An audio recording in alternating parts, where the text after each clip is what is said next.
अगर आप भी यूपीएससी सीसैट की तैयारी कर रहे हैं तो करियरविल पर करें आईएएस प्रीलिम्स 2025 सीसैट की तैयारी इंडिया के टॉप एजुकेटर्स के साथ, जिसमें मैथ्स सिखाएंगे राकेश यादव सर, इंग्लिश को आसान बनाएंगे सत्येंद्र सर और रीजनिंग में मास्टरी दिलाएंगे पीयूष वार्ष्णेय सर। 12 फरवरी से ये बैच स्टार्ट हो चुका है, जिसकी फीस सिर्फ 999 रुपए है। तो अभी एनरोल करने के लिए अभी डाउनलोड करें करियरविल ऐप। अगर आप भी यूपीएससी सीसैट की तैयारी कर रहे हैं तो करियरविल पर करें आईएएस प्रीलिम्स 2025 सीसैट की तैयारी इंडिया के टॉप एजुकेटर्स के साथ, जिसमें मैथ्स सिखाएंगे राकेश यादव सर, इंग्लिश को आसान बनाएंगे सत्येंद्र सर और रीजनिंग में मास्टरी दिलाएंगे पीयूष वार्ष्णेय सर। 12 फरवरी से ये बैच स्टार्ट हो चुका है, जिसकी फीस सिर्फ 999 रुपए है। तो अभी एनरोल करने के लिए अभी डाउनलोड करें करियरविल ऐप। अगर आप भी यूपीएससी सीसैट की तैयारी कर रहे हैं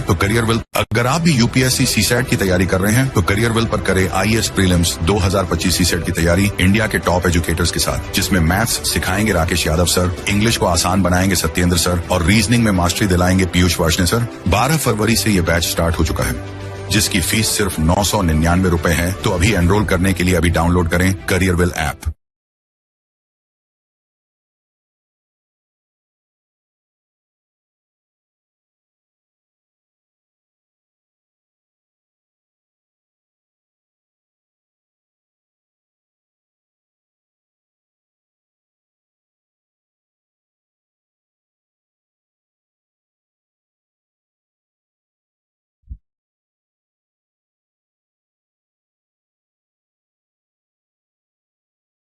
नमस्कार, आदाब, सत श्री अकाल, वेलकम, सुस्वागतम सभी लोगों का। सारे के सारे लोग जल्दी से मौजूद हो जाइए, क्लास पूरी तरीके से लाइव हो चुकी है।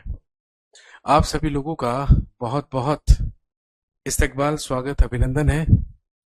दोस्तों, आप जानते हैं कि लास्ट क्लास में हम लोगों ने शुरू किया था पढ़ना राइज ऑफ मगध या मगध का उत्कर्ष, जिसमें हम बात कर रहे थे प्री मौर्यन पीरियड या पूर्व मौर्य काल के बारे में, यानी कि वो पीरियड, वो काल जो कि मौर्यन एम्पायर या मौर्य साम्राज्य शुरू होने से पहले का पीरियड था या पहले का काल था। उसी को हमने मौर्यन या प्री मौर्यन पीरियड कहा या पूर्व मौर्य काल कहा, जिसमें हमने 3 मगध के सबसे पहले राजवंशों के बारे में बात की। सबसे पहले हरियंका डायनेस्टी या हरियक वंश, उसके बाद शिशुनाग डायनेस्टी या शिशुनाग वंश, उसके बाद नंदा डायनेस्टी या नंद वंश, और फिर हमने बात की भारत में होने वाले 2 विदेशी आक्रमणों के बारे में, जिसमें सबसे पहला आक्रमण पर्शियंस के द्वारा या ईरानियों के द्वारा किया गया था, और दूसरा जो विदेशी आक्रमण था वो करने वाले थे ग्रीक्स यानी कि यूनानी, जिसमें अलेक्जेंडर द ग्रेट या सिकंदर महान के बारे में हमने बात की थी। तो चलिए, प्री मौर्यन पीरियड हमने समाप्त किया। आज हम शुरू करेंगे और बात करेंगे मौर्यन एम्पायर या मौर्य डायनेस्टी के बारे में। तो चलिए भाई, जल्दी से हेडिंग डाल लीजिए, मौर्यन एम्पायर, मौर्य साम्राज्य, मौर्यन एम्पायर या मौर्य साम्राज्य। 323 ईसा पूर्व से लेकर लगभग 184 ईसा पूर्व तक मगध का सबसे शक्तिशाली और सबसे महत्वपूर्ण राजवंश चला, जिसे हम मौर्यन एम्पायर या मौर्य साम्राज्य के नाम से जानते हैं, जिसकी कैपिटल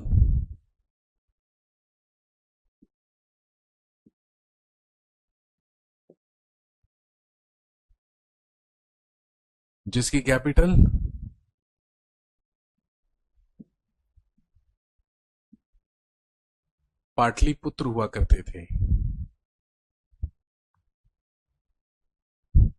जिसकी राजधानी थी पाटलिपुत्र। और हम सब जानते हैं the founder of Mauryan empire in India और इन मगध वॉज चंद्रगुप्त मौर्य। लिखेंगे, मगध में मौर्य साम्राज्य की स्थापना चंद्रगुप्त मौर्य के द्वारा की गई।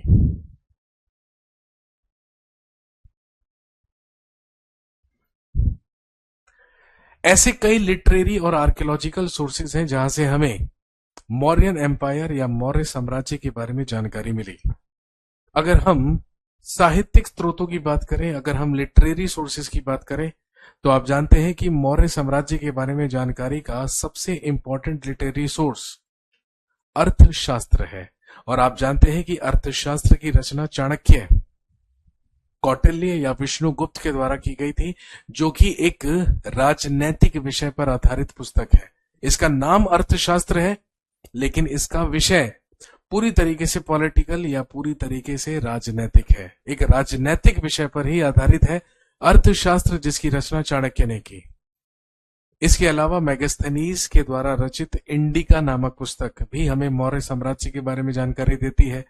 पतंजलि का महाभाष्य, विशाख दत्त की मुद्रा राक्षस,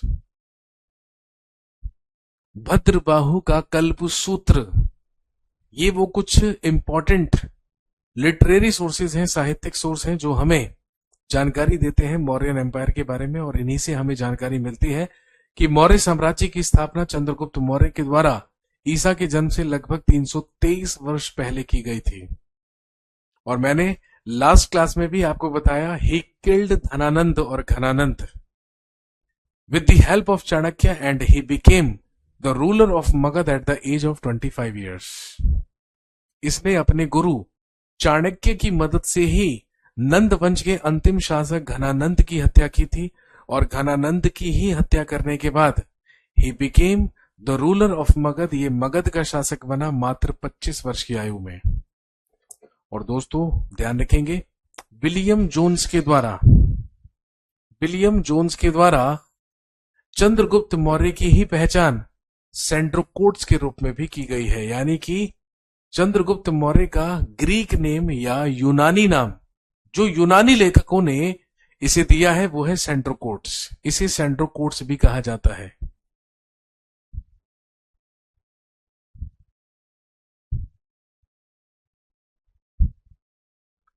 इसी को सेंड्रोकोट्स भी कहा जाता है। लिखेंगे according to Plutarch and Justin. Plutarch और जस्टिन के अनुसार चंद्रगुप्त मौर्य के ही दरबार में दो यूनानी लेखक हुआ करते थे।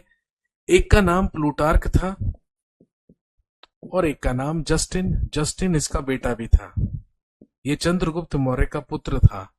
According to Plutarch and Justin, Chandragupta Maurya had an army of 6,40,000 soldiers। तो ध्यान रखेंगे, प्लूटार्क और जस्टिन के अनुसार, या प्लूटार्क और जस्टिन ऐसा लिखते हैं कि चंद्रगुप्त मौर्य के दरबार में या सेना में लगभग 6,40,000 सैनिक हुआ करते थे। और इस विशालकाय सेना से इसने पूरे के पूरे भारत को रौंद डाला था, उत्तर से लेकर दक्षिण तक और पूरब से लेकर पश्चिम तक। चारों दिशाओं में ही कीर्ति विद्यमान थी चंद्रगुप्त मौर्य की। इसीलिए Chandragupta Maurya is known as first chakravartin samrat of India.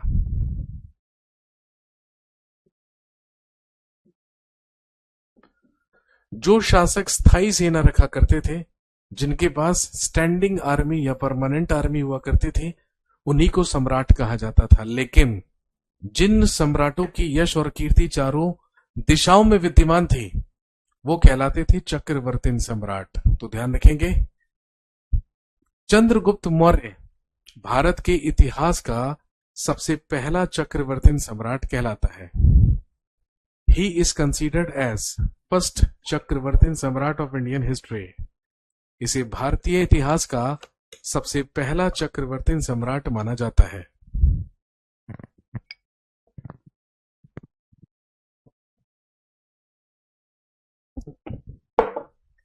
Chandragupta Maurya से रिलेटेड तीन महत्वपूर्ण तथ्य, तीन महत्वपूर्ण फैक्ट्स बनते हैं, जो कि एग्जाम के लिए इंपॉर्टेंट है।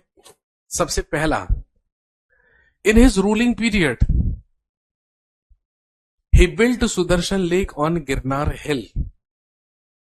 चंद्रगुप्त मौर्य के ही द्वारा अपने शासनकाल में गुजरात के गिरनार पर्वत पर सुदर्शन झील का निर्माण करवाया गया। चंद्रगुप्त मौर्य के ही द्वारा अपने शासनकाल में गिरनार पर्वत पर सुदर्शन झील का निर्माण करवाया गया था। और दोस्तों ध्यान रखेंगे, इस सुदर्शन झील की 2 बार रेनोवेशंस भी की गई हैं, 2 बार मरम्मत भी की गई है। आपसे एग्जाम में पूछेंगे सबसे पहला सवाल, सुदर्शन झील का निर्माण किसके द्वारा करवाया गया? तो ध्यान रखेंगे, चंद्रगुप्त मौर्य के द्वारा करवाया गया। और सुदर्शन झील की सबसे पहली रेनोवेशन, सबसे पहली मरम्मत करवाने वाला शासक था रुद्रदामन या रुद्रदामन फर्स्ट, जो कि शक वंश का सबसे महान राजा था। इस बात का उल्लेख कि इसने सुदर्शन झील की सबसे पहली बार मरम्मत करवाई, इसी के अभिलेख से हमें यह जानकारी मिलती है।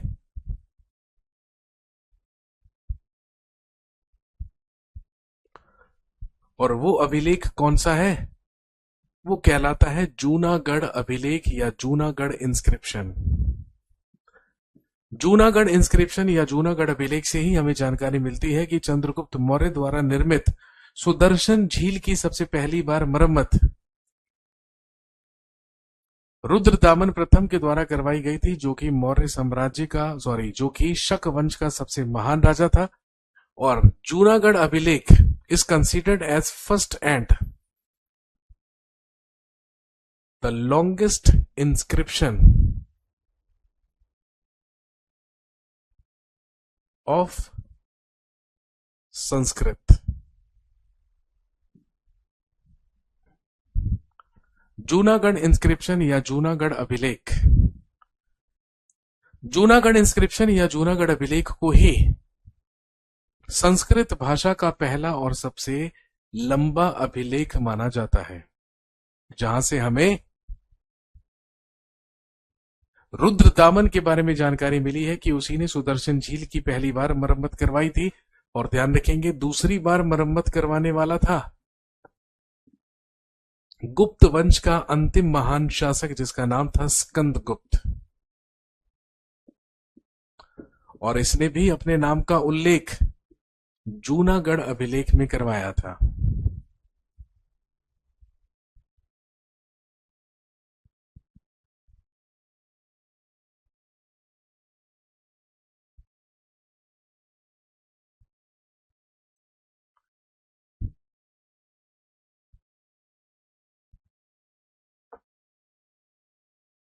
तो गुजरात के गिरनार पर्वत पर चंद्रगुप्त मौर्य के ही द्वारा सुदर्शन झील का निर्माण करवाया गया, जिसकी 2 बार मरम्मत हुई।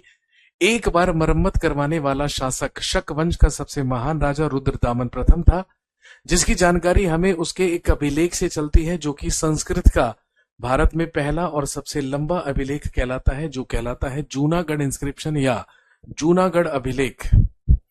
और इसकी दूसरी बार मरम्मत करने वाला शासक या करवाने वाला शासक गुप्त वंश का ही अंतिम महान राजा, जिसका नाम स्कंदगुप्त था। इसके अलावा 305 ईसा पूर्व में चंद्रगुप्त मौर्य के ही शासनकाल में हुआ इन्वेजन ऑफ सेल्यूकस निकेटर। याद कीजिए, मैंने आपको बताया था कि जब अलेक्जेंडर भारत आया तो उसी का सेनापति सेल्यूकस निकेटर हुआ करता था। और जब सिकंदर या अलेक्जेंडर की तबीयत खराब हुई थी, तो वो अपना जीता हुआ सारा का सारा क्षेत्र का केयरटेकर अपने सेनापति सेल्यूकस निकेटर को ही बनाकर यहां से वापस लौट गया था। लेकिन बेबीलोन में उसकी मृत्यु हो गई, और उसकी मृत्यु के बाद अगला यूनानी शासक, अगला ग्रीक रूलर उसी का सेनापति बन गया, जिसका नाम सेल्यूकस निकेटर था। 305 ईसा पूर्व में सेल्यूकस निकेटर का भारत में आक्रमण हुआ। और ऐसा कहते हैं कि सेल्यूकस निकेटर अपनी सेना लेकर जब चंद्रगुप्त मौर्य की सेना के सामने पहुंचा, तो उसकी विशालकाय सेना को ही देखकर घबरा गया, और दोनों के बीच में एक ट्रीटी हो गई, एक संधि हो गई। और उस ट्रीटी के तहत, उसी ट्रीटी या उसी संधि के तहत कुछ महत्वपूर्ण 3 समझौते हुए। सबसे पहला समझौता तो यह हुआ कि जितना भी क्षेत्र जीतते हुए आया था सेल्यूकस निकेटर, वो सारा का सारा उसने वापस किया चंद्रगुप्त मौर्य को। तो आप लिख सकते हैं, as per that treaty he gave Kabul, Kandahar, Herat and Gedrosia to Chandragupta Maurya. इसने चंद्रगुप्त मौर्य को काबुल, कंधार, हेरात और जेड्रोसिया दिए। जो वो जीतते हुए आया था, वो सारे के सारे प्रांत उसने वापस कर दिए, उसने दे दिए चंद्रगुप्त मौर्य को।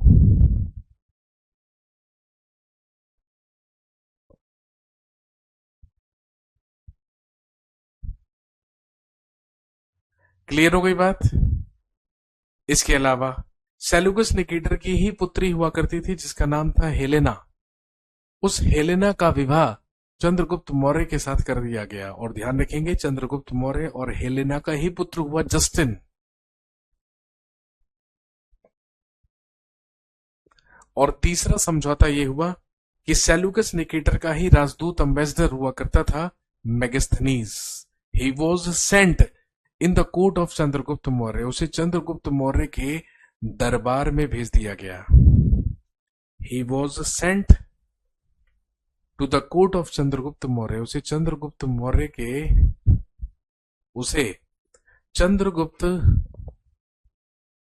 मौर्य के दरबार में भेजा गया और उसी के द्वारा इंडिका नामक पुस्तक लिखी गई।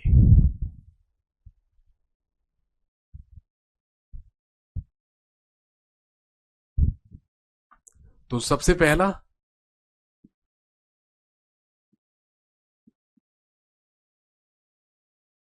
काबुल, कंधार, हेरात और जेड्रोसिया प्रांत। काबुल, कंधार, हेरात और जेड्रोसिया जो प्रोविंसेस या प्रांत थे,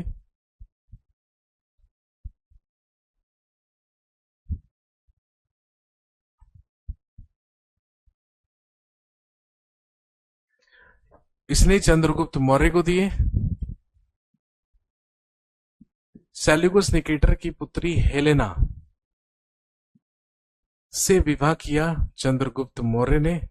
और इसके अलावा मेगस्थनीस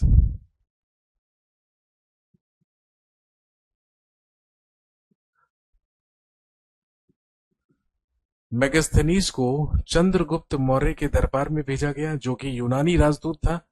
इसी के द्वारा पुस्तक लिखी गई थी इंडिका।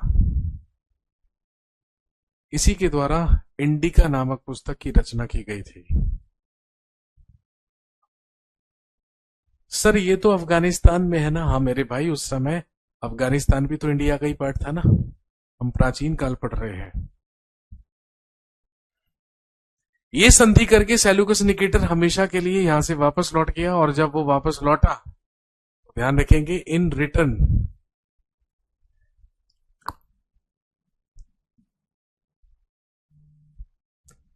जब चंद्रगुप्त मौर्य के साथ ये तीनों की तीनों संधियां करके सेल्यूकस निकेटर यहां से वापस लौटा, तो ध्यान रखेंगे, Chandragupta Maurya gifted 500 elephants to Seleucus Nicator. Chandragupta Maurya ने सेल्यूकस निकेटर को लौटते हुए 500 हाथी, 500 एलिफेंट्स उपहार में दिए या गिफ्ट किए।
300 ईसा पूर्व में 300 बीसी में चंद्रगुप्त मौर्य के ही द्वारा फर्स्ट जैन काउंसिल या प्रथम जैन महासंगीति का आयोजन करवाया गया।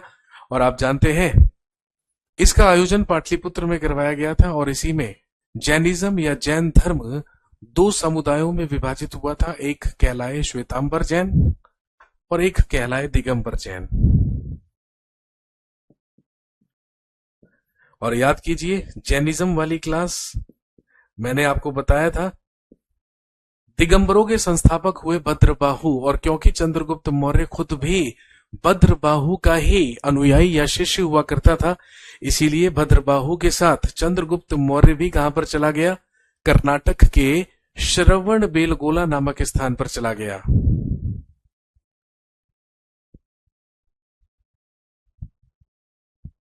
और वहीं जाकर इन 298 बीसी 298 ईसा पूर्व में चंद्रगुप्त मौर्य डाइड बाय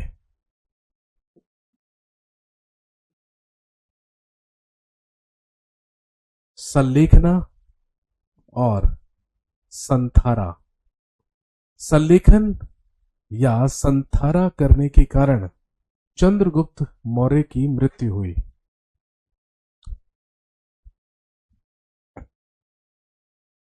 चंद्रगुप्त मौर्य की मृत्यु के बाद इसका उत्तराधिकारी इसका पुत्र बना, जो कि मौर्य साम्राज्य का अगला शासक हुआ, जिसे हम जानते हैं बिंदुसार के नाम से। नेक्स्ट हेडिंग डाल लीजिए, बिंदुसार।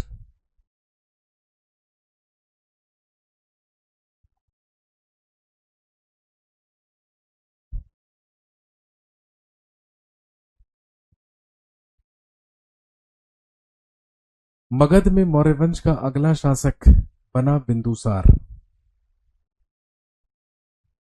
और ध्यान रखेंगे he is also known as Amitrochates and Simhasena. Bindusara को ही अमित्रघात एवं सिंघसेन कहा गया है।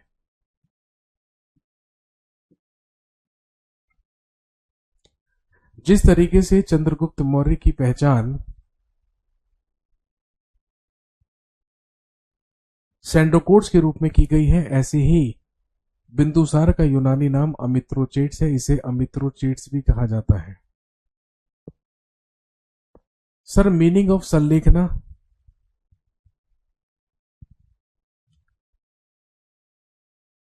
अब आपको सल्लेखन का मीनिंग भी चाहिए,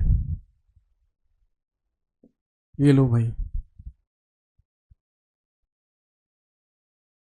मैंने कहा सल्लेखन, है ना, तो आप जानते होंगे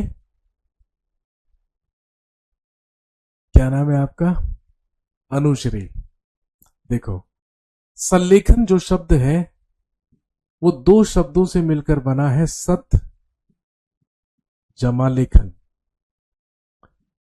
जब सत जमा लेखन में संधि करेंगे, भाई संधि विच्छेद सल्लेखन का करेंगे तो सत जमा लेखन, यानी कि इसका मीनिंग है, इसका मतलब है सत्य का लेखा जोखा।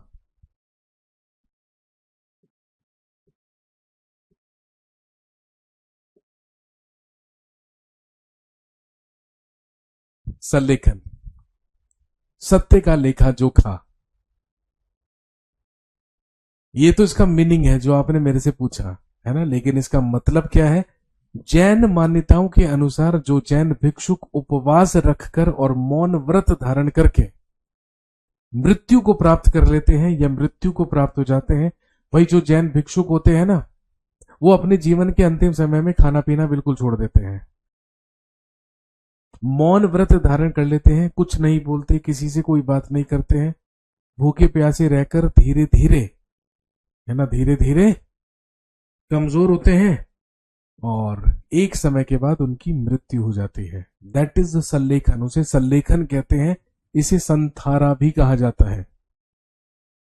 और जो ऐसा करते हैं तो जैन मान्यताओं के अनुसार ऐसा माना जाता है कि वो मोक्ष को प्राप्त कर लेते हैं, उन्हें मोक्ष मिल जाता है। इसी क्रिया को जैन धर्म में या जैन मान्यताओं के अनुसार सल्लेखन या संथारा के नाम से जाना जाता है, और यही करके चंद्रगुप्त मौर्य की भी डेथ हुई थी, मृत्यु हुई थी। समझ गए बात? आसान सी चीज, ठीक है। टेंशन मत लीजिए, मुझे आता सब कुछ है ना, लेकिन सब कुछ की आपको जरूरत नहीं है। मुझे तो सब कुछ आता है, लेकिन हर चीज या सब कुछ की जरूरत आपको नहीं है, क्योंकि मैं नहीं चाहता हूं कि आप बहुत ज्यादा गहराई में जाएं, क्योंकि बहुत ज्यादा गहराई में जाते हैं या मैं भेजूंगा तो फिर आप बोलेंगे कि सर 25 में से 3 क्वेश्चंस के लिए, 3-4 क्वेश्चंस के लिए आपने इतना सारा करवा दिया, है ना। चलिए खैर, बैक टू पवेलियन। बिंदुसार को ही अमित्रोचेट्स यानी कि अमित्रघात और सिंहसेन कहा गया है। अमित्रघात का मतलब, भाई मित्र का मतलब दोस्त होता है, तो अमित्र का मतलब शत्रु हो गया। शत्रुओं का नाश करने वाला, है ना, शत्रुओं का नाश करने वाला ही क्या कहलाता है? अमित्रघात कहलाता है।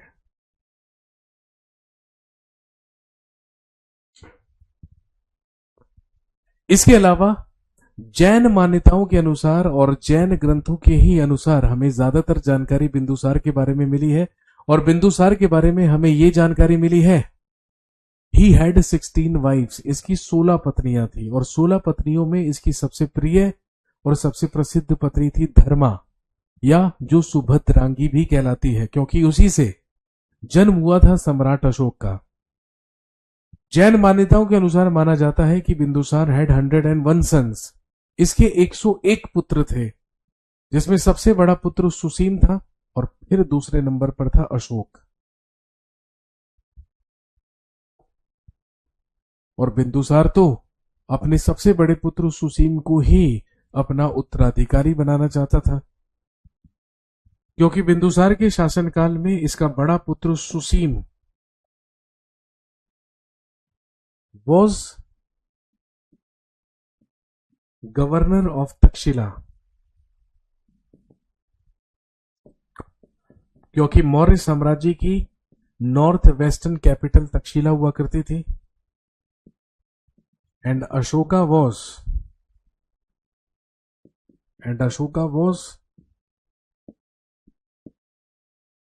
The governor of Avanti. और आप तो जानते ही हैं, अवंती की राजधानी उत्तर में उज्जैन और दक्षिण में माहिष्मती हुआ करती थी, जो कि मौर्य साम्राज्य की दक्षिणी राजधानी कहलाती थी।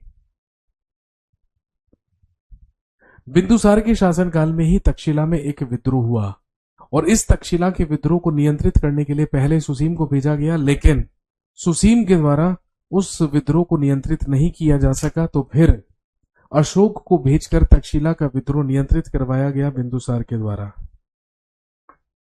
एग्जाम में भी पूछते हैं कि बिंदुसार ने तक्षशिला के विद्रोह को नियंत्रित करने के लिए पहली बार किसे भेजा था और दूसरी बार किसे भेजकर विद्रोह को नियंत्रित करवाया था।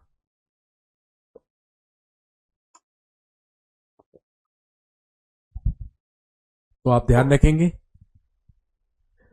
पहली बार सुसीम को भेजा गया, जिससे विद्रोह नियंत्रित नहीं हुआ, और फिर उसके बाद भेजा गया अशोक को। इसके बाद बिंदुसार से पूछे जाने वाले सबसे महत्वपूर्ण क्वेश्चन, सबसे महत्वपूर्ण सवाल, बिंदुसार के दरबार में ही 2 विदेशी राजदूत आए, 2 फॉरेनर एम्बेसडर्स आए। सबसे पहला सीरिया के शासक एंटीयोकस प्रथम का राजदूत था, जिसका नाम था डायमेकस। इंपॉर्टेंट है भाई, ध्यान रखेंगे। सीरिया के शासक का नाम भी याद रखना है, एंटीयोकस फर्स्ट, एंटीयोकस प्रथम।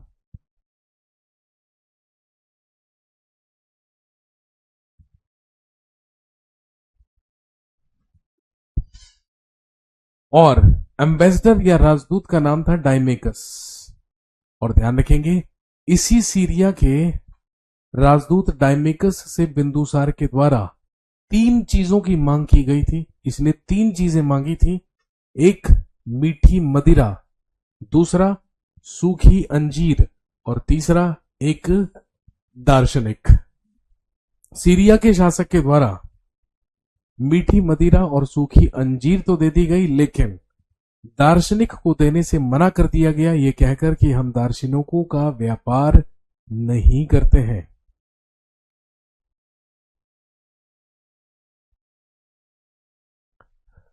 फर्स्ट डायनेस्टी ऑफ मगध कौन सा होगा? अगर ऑप्शन में बृहद्रथ डायनेस्टी और हरियंका डायनेस्टी दोनों हो, अगर ऑप्शन में दोनों होंगे तो डेफिनेटली बृहद्रथ डायनेस्टी, लेकिन सही मायनों में एक्चुअली तो हर्यक वंश को ही मगध का पहला राजवंश माना जाता है।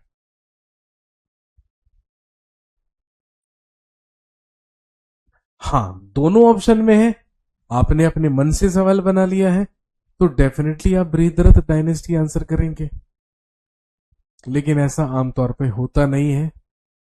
जिन एग्जाम्स की आप तैयारी करते हैं उसमें तो बिल्कुल भी नहीं होता। दूसरा विदेशी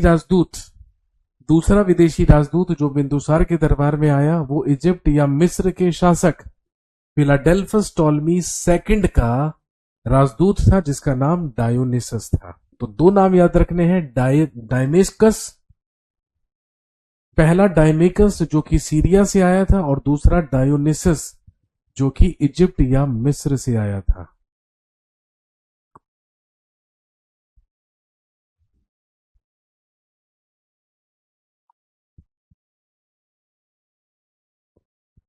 बिंदुसार की मृत्यु 272 ईसा पूर्व में हुई। हाँ, एक और चीज याद रखेंगे, याद कीजिए, मैंने आपको बताया था जब हम जैनिज्म पढ़ रहे थे कि जब वर्धमान गृह त्याग करके महाज्ञान की प्राप्ति के लिए निकले तो उनकी मुलाकात मखली गोशाल से हुई।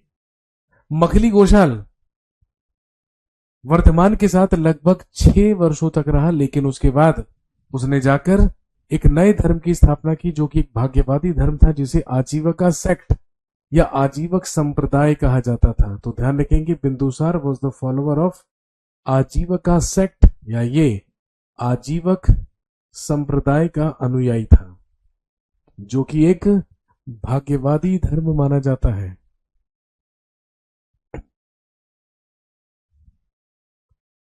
सर यूपीएसआई बैच में काम आएगा? अरे भाई क्यों नहीं आएगा। अगर आप यूपीएसआई की तैयारी कर रहे हैं सारे के सारे क्वेश्चन यहीं से बन जाएंगे। अगर आप रेलवे की तैयारी कर रहे हैं सारे के सारे क्वेश्चन आप यहीं से बना लेंगे। जी हाँ भाई, बिल्कुल रेलवे ग्रुप डी इसमें कवर होगा भाई, बिल्कुल होगा। ऐसा थोड़ी है कि अगर यूपीएसआई और रेलवे ग्रुप डी की तैयारी कर रहे हैं तो उसमें बिंदुसार बाप हो जाएगा और बेटा चंद्रगुप्त मौर्य। बाप तो चंद्रगुप्त मौर्य ही रहेगा, उसका उत्तराधिकारी रहेगा बिंदुसार। है ना सोचने वाली बात।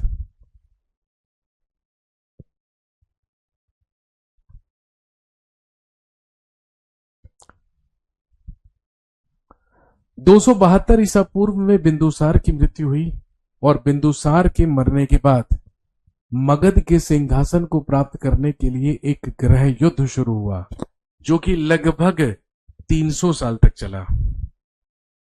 माफ कीजिए, जो कि लगभग 3 साल तक चला। मैंने गलती से 300 बोल दिया, I am taking my words back. ठीक है, 3 साल तक चले इस गृह युद्ध में भाई, क्योंकि बिंदुसार चाहता था कि उसका उत्तराधिकारी अगला शासक सुसीम बने, लेकिन ऐसा नहीं होने दिया। किसने? अशोक ने।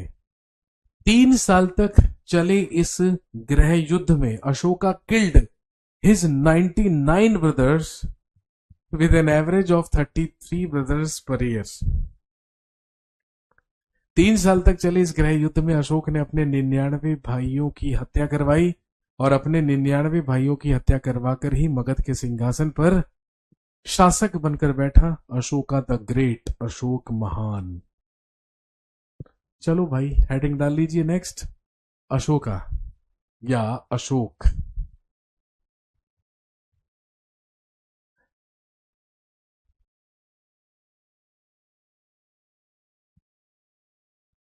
नेक्स्ट इज अशोका या अशोक।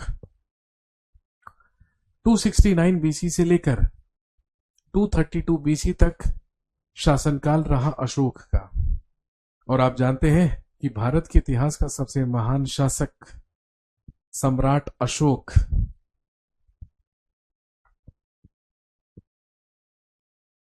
लिखेंगे, Ashoka killed his 99 brothers with the help of Radha गुप्त। अशोक ने राधा गुप्त की मदद से अपने 99 भाइयों की हत्या करवाकर मगध का सिंहासन प्राप्त किया।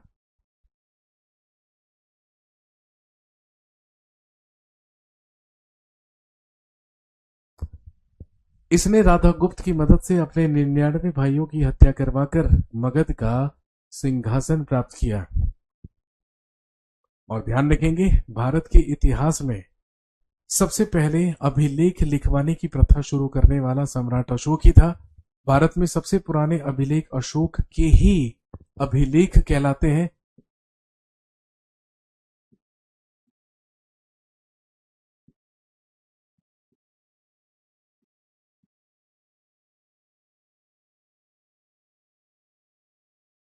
और ध्यान रखेंगे, जिन्हें 1837 में सबसे पहली बार जेम्स प्रिंसेप के द्वारा पढ़ा गया था। अशोक के अभिलेखों को पढ़ने वाला सबसे पहला व्यक्ति था जेम्स प्रिंसेप। राधा गुप्त चाणक्य का ही शिष्य हुआ करता था और उसी की मदद से अशोक ने अपने 99 भाइयों की हत्या करवाई थी। अशोक के अभिलेख भारत में सबसे पुराने अभिलेख हैं।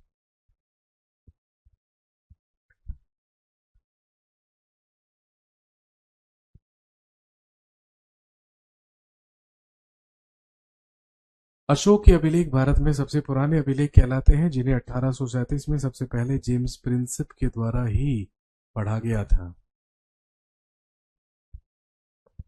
और दोस्तों ध्यान रखेंगे, अशोक के नाम का उल्लेख हमें दो अभिलेखों से मिलता है। एक मास्की लघु शिलालेख, या जिसे आप इंग्लिश में लिख सकते हैं मास्की माइनर रॉक एडिक्ट, और दूसरा देवनाम प्रिय अशोक राजा के नाम का उल्लेख हमें मिलता है गुर्जरा माइनर रॉक एडिक्ट में, या गुर्जरा लघु शिलालेख में।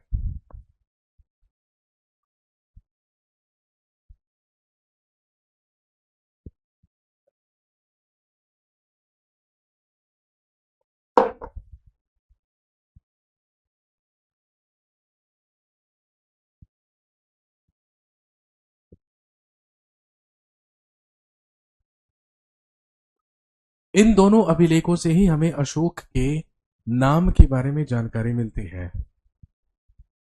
अशोक ने अपने शासनकाल के 8वें वर्ष यानी कि 261 बीसी में कलिंग युद्ध लड़ा, जो इसके द्वारा इसके शासनकाल में लड़ा गया एकमात्र युद्ध था।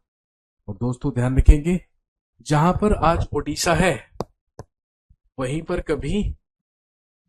उसी को कभी कलिंग कहा जाता था, जिसकी कैपिटल तोसली हुआ करती थी। उस समय कलिंग का शासक नंदराज हुआ करता था। उस समय कलिंग का शासक था नंदराज, जिसके बारे में जानकारी हमें एलिफेंट केव इंस्क्रिप्शन से मिलती है। और मैं पहले भी आपको बता चुका हूं कि एलिफेंट केव इंस्क्रिप्शन को लिखवाने वाला शासक चेदी वंश का सबसे महान राजा था Kharavela.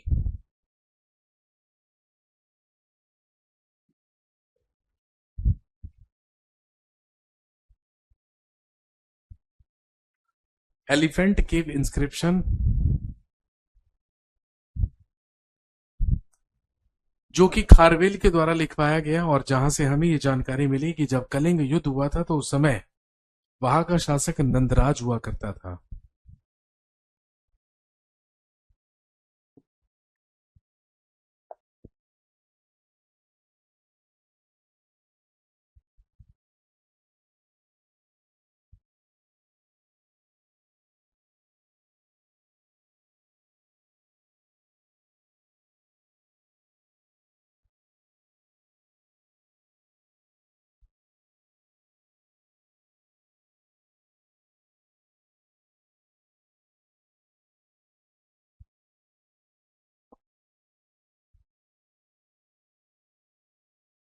What was the reason behind Kalinga war? तो इतिहासकारों का कहना है कि अशोक सम्राट ने कलिंग के शासक से कुछ हाथियों की मांग की थी, जिसे नकार दिया गया या जिस पर वो सहमत नहीं हुआ।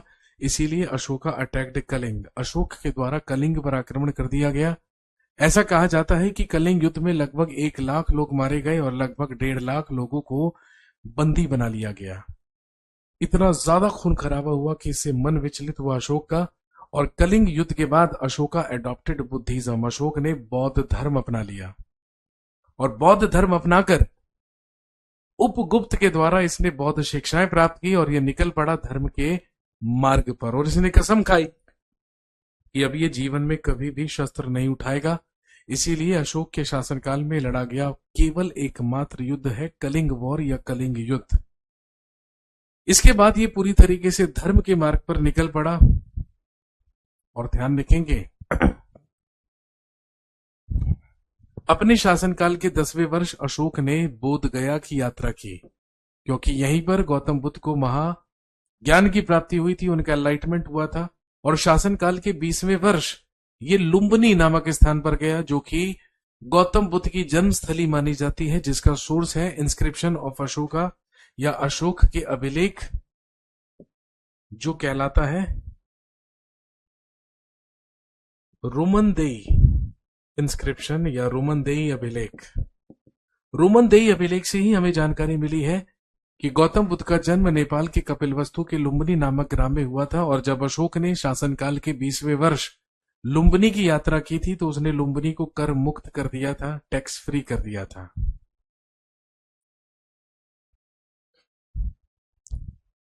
इसके अलावा ध्यान रखेंगे, अशोक का विवाह महादेवी के साथ हुआ, who was princess of Avanti, जो कि अवंती की राजकुमारी थी। और ध्यान रखेंगे, महादेवी से ही अशोक का एक पुत्र हुआ जिसका नाम था महेंद्र, और एक पुत्री हुई जिसका नाम था संघमित्रा। महेंद्र और संघमित्रा,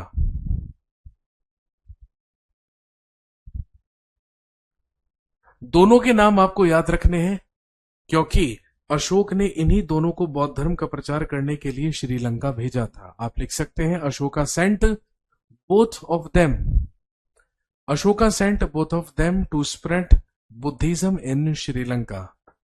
अशोक ने श्रीलंका में बौद्ध धर्म का प्रचार करने के लिए इन्हीं दोनों को भेजा था।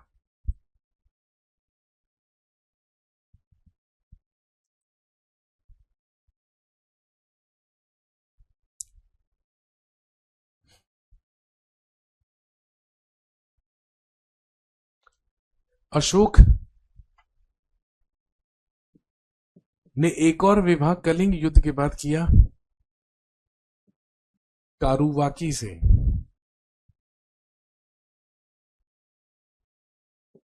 या कौरवकी से, जो कि कलिंग की राजकुमारी हुआ करती थी। और कलिंग युद्ध के बाद ही इसने कौरविकी या कारुवाकी के साथ विवाह किया था।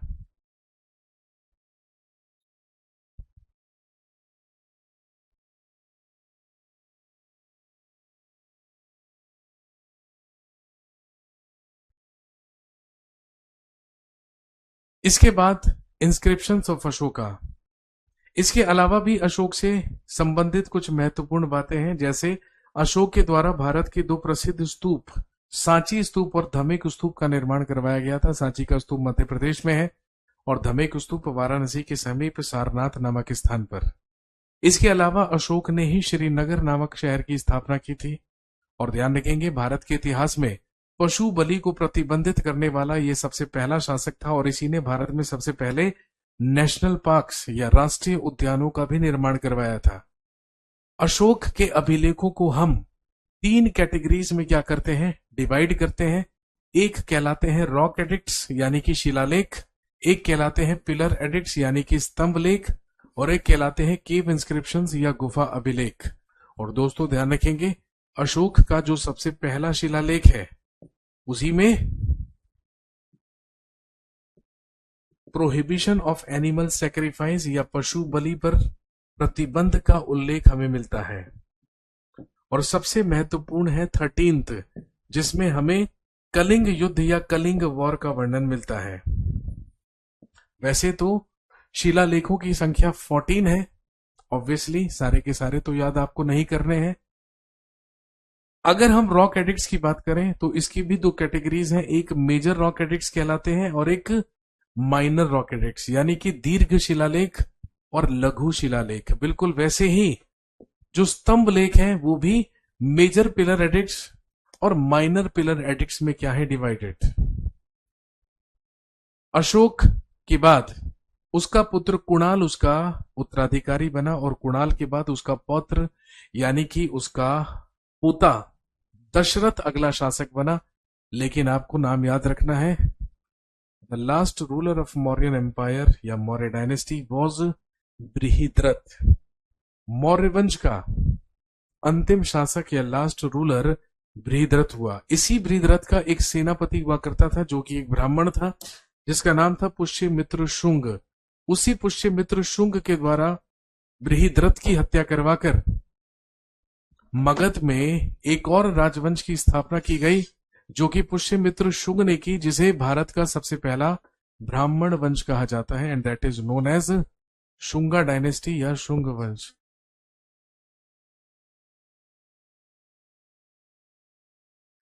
जिसे हम शुंगा डायनेस्टी या शुंग वंश के नाम से जानते हैं, और पुष्यमित्र शुंग के द्वारा ही उसकी स्थापना की गई थी। लेकिन वहीं से हम पढ़ना स्टार्ट करते हैं अबाउट पोस्ट मॉडर्न पीरियड या मौर्योत्तर काल के बारे में। तो चलिए भाई, आज के लिए इतना ही रखते हैं।